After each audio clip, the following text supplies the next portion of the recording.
नमस्कार, हिमाचल समाचार में आपका स्वागत है। आज के मुख्य समाचार। नौनिहालों के बेहतर स्वास्थ्य, पोषण और शिक्षा को प्रदेश सरकार दे रही है प्राथमिकता। सक्षम आंगनबाड़ी केंद्रों में बच्चों की पोषण जरूरतों का रखा जा रहा ख्याल। किचन गार्डन पहल से बच्चों को मिल रहा पौष्टिक आहार। हिमाचल को कौशल हब के रूप में किया जा रहा विकसित। और अब समाचार विस्तार से। मुख्यमंत्री ठाकुर सुखविंदर सिंह सुक्खू के दूरदर्शी नेतृत्व में वर्तमान राज्य सरकार ने बाल्यावस्था देखभाल और बच्चों के समग्र विकास को केंद्र में रखकर अनेक नीतिगत कदम उठाए हैं। पोषण, गुणवत्तापूर्ण शिक्षा और समावेशी विकास पर विशेष बल देते हुए सरकार ये सुनिश्चित कर रही है कि प्रदेश में प्रत्येक बच्चे का सर्वांगीण विकास सुनिश्चित हो और उन्हें आगे बढ़ने के समान अवसर मिले। नौनिहालों की पोषण आवश्यकताओं को पूरा करने के लिए सरकार ने अनेक ठोस कदम उठाए हैं ताकि बच्चों का संतुलित विकास सुनिश्चित किया जा सके। प्रदेश भर में संचालित हो रहे 18,925 आंगनबाड़ी केंद्र बच्चों के मजबूत भविष्य का निर्माण कर रहे हैं। इन केंद्रों द्वारा 6 वर्ष तक की आयु के बच्चों के स्वास्थ्य मानकों का मूल्यांकन किया जाता है ताकि बच्चे का समुचित शारीरिक और मानसिक विकास सुनिश्चित किया जा सके। इस वित्त वर्ष में आंगनबाड़ी सेवा योजना के तहत 113 करोड़ रुपए खर्च किए जा चुके हैं। वर्तमान वित्त वर्ष में विशेष पोषाहार कार्यक्रम के तहत लगभग 1,516 लाख रुपए खर्च किए जा चुके हैं। आंगनबाड़ी केंद्रों के माध्यम से बाल्यकाल देखभाल के साथ औपचारिक स्कूली शिक्षा सुनिश्चित करने के लिए प्रदेश सरकार ने सभी आंगनबाड़ी केंद्रों को आंगनबाड़ी सह स्कूल घोषित किया है।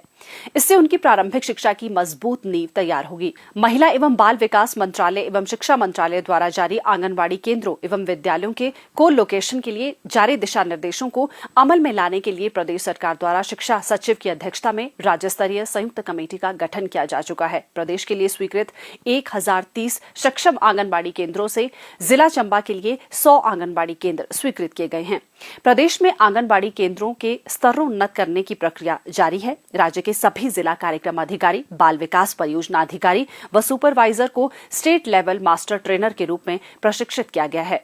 मुख्यमंत्री ठाकुर सुखविंदर सिंह सुक्खू ने सभी सरकारी स्कूलों के बच्चों को पौष्टिक आहार उपलब्ध करवाने के लिए मुख्यमंत्री बाल पोषण आहार योजना शुरू की है। योजना के तहत राज्य के 15,181 सरकारी स्कूलों में पढ़ रहे 5,34,000 से अधिक छात्रों को पौष्टिक आहार उपलब्ध करवाया जा रहा है। बच्चों के पोषण स्तर में सुधार के लक्ष्य को हासिल करने के लिए स्कूलों में किचन गार्डन पहल को सफलतापूर्वक लागू किया जा रहा है। प्रदेश के 14,464 विद्यालयों में मिड डे मील कार्यकर्ताओं, स्कूल प्रबंधन समिति, स्कूल स्टाफ और विद्यार्थियों की मदद से किचन गार्डन तैयार किए गए हैं। इन किचन गार्डन में मौसमी सब्जियां उगाई जाती है। सरकार के प्रयासों से मिड डे मील के माध्यम से बच्चों की पोषण आवश्यकताओं की पूर्ति होने के साथ साथ बच्चे खेती के प्रति भी जागरूक हो रहे हैं।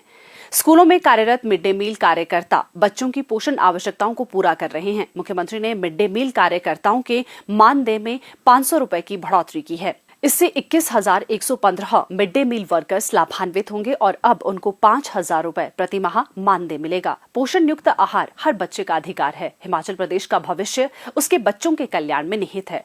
मुख्यमंत्री के दूरदर्शी नेतृत्व में राज्य न केवल अपने नन्हे मुन्ने बच्चों का पोषण आवश्यकताओं की पूर्ति सुनिश्चित कर रहा है, बल्कि एक स्वस्थ, खुशहाल और उज्जवल हिमाचल का निर्माण कर रहा है। सूचना प्रौद्योगिकी के क्षेत्र में कुशल कार्यबल की मांग दिन प्रतिदिन बढ़ रही है। मुख्यमंत्री ठाकुर सुखविंदर सिंह सुक्खू के दूरदर्शी नेतृत्व में देश का कुशल कार्यबल उपलब्ध करवाने के उद्देश्य से हिमाचल सरकार ने अनेक पहल की है। प्रदेश सरकार का उद्देश्य युवाओं तक गुणवत्तापूर्ण कौशल प्रशिक्षण की पहुंच सुनिश्चित करने के साथ साथ उन्हें उद्योग उन्मुख, आधुनिक और भविष्योन्मुखी कौशलों में सशक्त बनाना है। सरकार युवाओं के नवाचारों को साकार रूप प्रदान करने की दिशा में सकारात्मक प्रयास कर रही है। इस दिशा में अत्याधुनिक पहलों को शुरू करने के लिए 2 करोड़ रुपए के इनोवेशन फंड से युवाओं के नवाचारों को बढ़ावा दिया जाएगा। इस पहल से राज्य में स्टार्टअप इकोसिस्टम को प्रोत्साहन मिलेगा। उद्योगों की मांग और वैश्विक मानकों के अनुरूप भविष्योन्मुखी तकनीकी शिक्षा प्रणाली का विकास किया जा रहा है। उभरती प्रौद्योगिकियों और बदलते वैश्विक रोजगार बाजार को ध्यान में रखते हुए विद्यार्थियों के डिजिटल कौशल का विकास कर उन्हें भविष्य के लिए तैयार किया जाएगा। सरकार ग्रामीण अर्थव्यवस्था के सुदृढ़ीकरण पर विशेष बल दे रही है। प्रदेश की आवश्यकताओं को ध्यान में रखते हुए औद्योगिक प्रशिक्षण संस्थानों में बागवानी, प्राकृतिक खेती और डेयरी तकनीक से संबंधित नए कोर्स शुरू किए जा रहे हैं।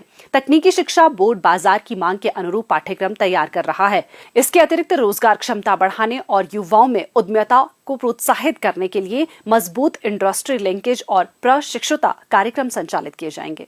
इसके साथ साथ लड़कियों के लिए विशेष रूप से नई स्कॉलरशिप योजना शुरू की जाएगी। राज्य में सरकारी और निजी तकनीकी शिक्षा संस्थानों में हैकाथॉन और स्किल प्रतियोगिता का आयोजन करवाया जाता है, जिसमें युवा अपने हुनर को प्रदर्शित कर पा रहे हैं। प्रदेश के सरकारी और निजी औद्योगिक प्रशिक्षण संस्थानों और पॉलिटेक्निक संस्थानों की ग्रेडिंग भी की जा रही है। सरकार के ये प्रयास सूचना प्रौद्योगिकी के क्षेत्र में युवाओं के लिए नवाचार और स्वरोजगार के नए द्वार खोल रहे हैं। हिमाचल समाचार देखने के लिए सब्सक्राइब करें YouTube चैनल हिमाचल समाचार, लाइक करें Facebook page information and public relations department Himachal Pradesh और CMO हिमाचल, फॉलो करें X @DPRHP और CMO हिमाचल, फॉलो करें Instagram @DIPR हिमाचल और CMO हिमाचल, विजिट करें वेबसाइट www.himachalpr.gov.in। इस अंक में इतना ही। कल फिर होगी मुलाकात। दीजिए इजाजत। नमस्कार।